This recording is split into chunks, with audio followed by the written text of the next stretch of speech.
Hello my dear friends and welcome to StudyIQ.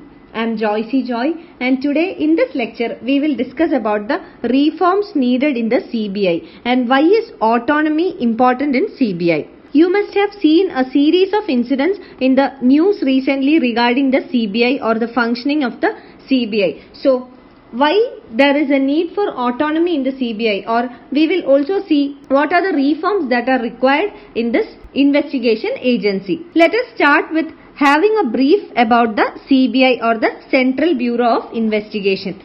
So CBI is the main investigation agency of the central government, and this is for cases relating to corruption and major criminal probes. So it is a very important and significant investment agency in the country, and it was set up by a resolution of Ministry of Home Affairs in 1963, and this was recommended by the Shantanam Committee in 1960s, and it was set up by a resolution of Ministry of Home Affairs, and the powers of the CBI is derived from the Delhi Special Police Establishment Act of 1946.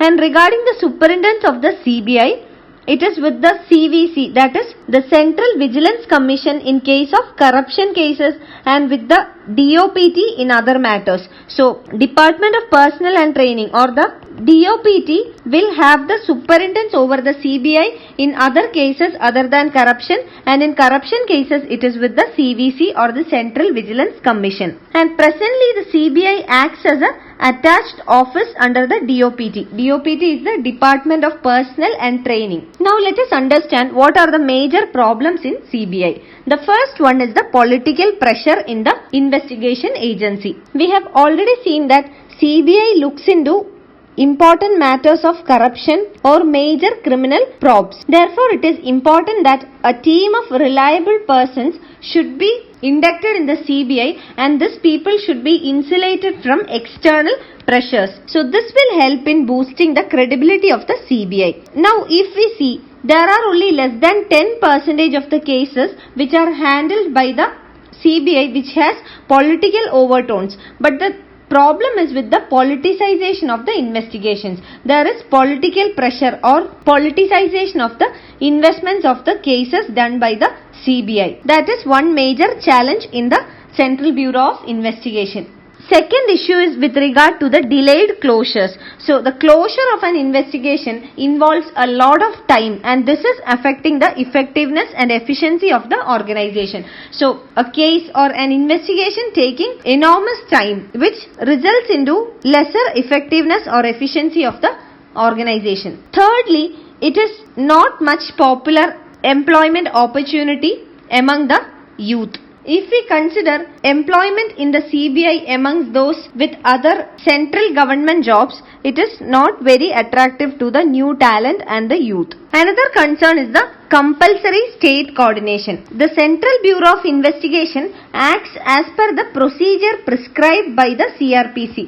CRPC is the Code of Criminal Procedure, and it becomes a police agency therefore. So because it is a police agency and police is a state subject under the Constitution of India, CBI needs the consent of the state government before it starts investigation in a state. For example, if an investigation that is with the CBI, if it needs to be investigated, the consent of the particular state government is compulsory. So this makes it lesser effective and efficient because of the time involved in getting this approval and also completing the procedures for the state. So this will make the investigation done by the CBI lesser effective. Now let us look into the Supreme Court judgments for the autonomy in CBI or the reforms required in the CBI. In the famous Vineet Narayan case, the Supreme Court made some judgments and suggested certain reforms for making the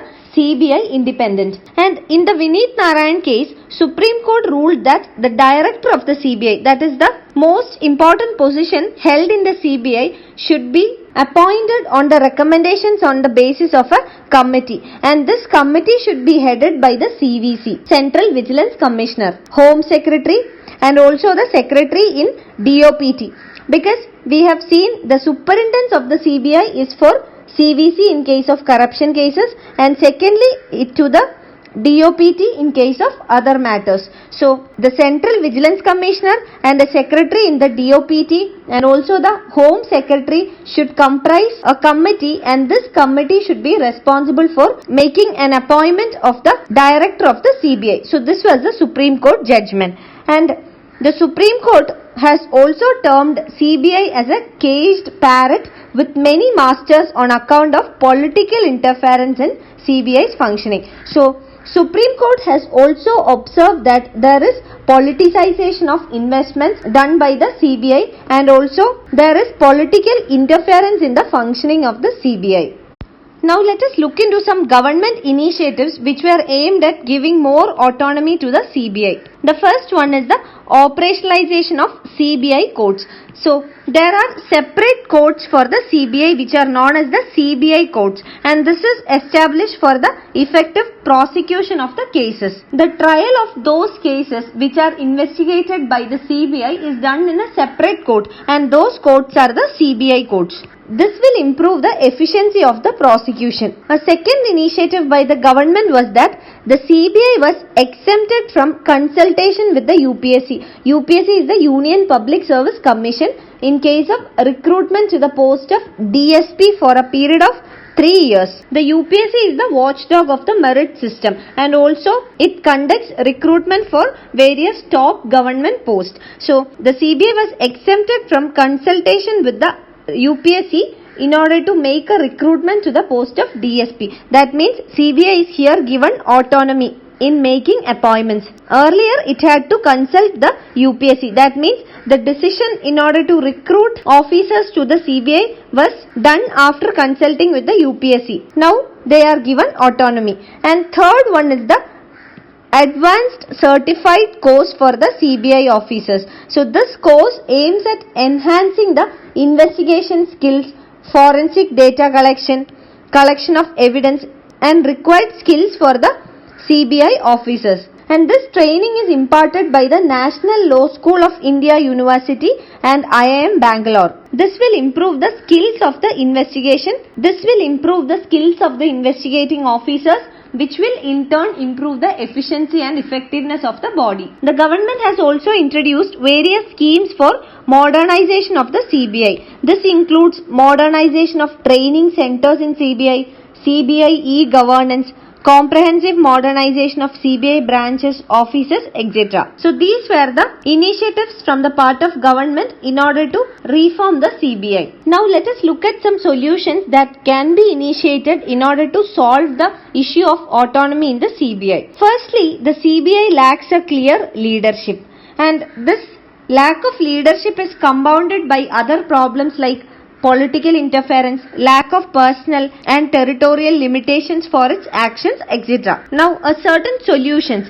The first one is to provide autonomy for CBI from political pressures or from political interference. This will help the officers in the CBI to take up the investigation independently. Secondly, there must be a proper mechanism that will help the CBI to speed up the investigative procedures. When the investigative procedure speeds up, this will improve the efficiency and effectiveness of the organization. Thirdly, the infrastructure should be improved. This can be the manpower or the physical infrastructure. So, in case of manpower, direct recruitment should be conducted to recruit manpower into the CBI. This will make CBI an attractive career for the youth, and this will attract youth into this organization. Another major issue with regard to investigations of the CBI is that the involvement of state government, because police is a state subject. So there should be a separate law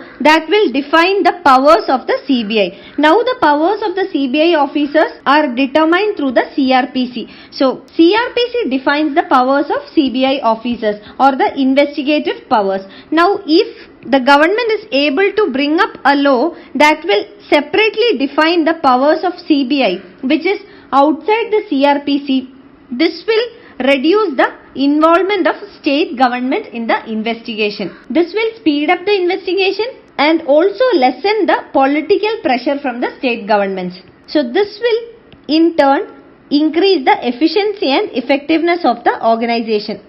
This will also help in completing the investigation in a time-bound manner. So these are the important reforms that are needed in the CBI, which will provide it with more autonomy. More autonomy means more effectiveness and efficiency. You can find the PDF of this lecture on my Facebook page, and for any queries related to your UPSC preparations, you can get in touch with me on my Facebook page. Thank you, and I wish you all a very good day.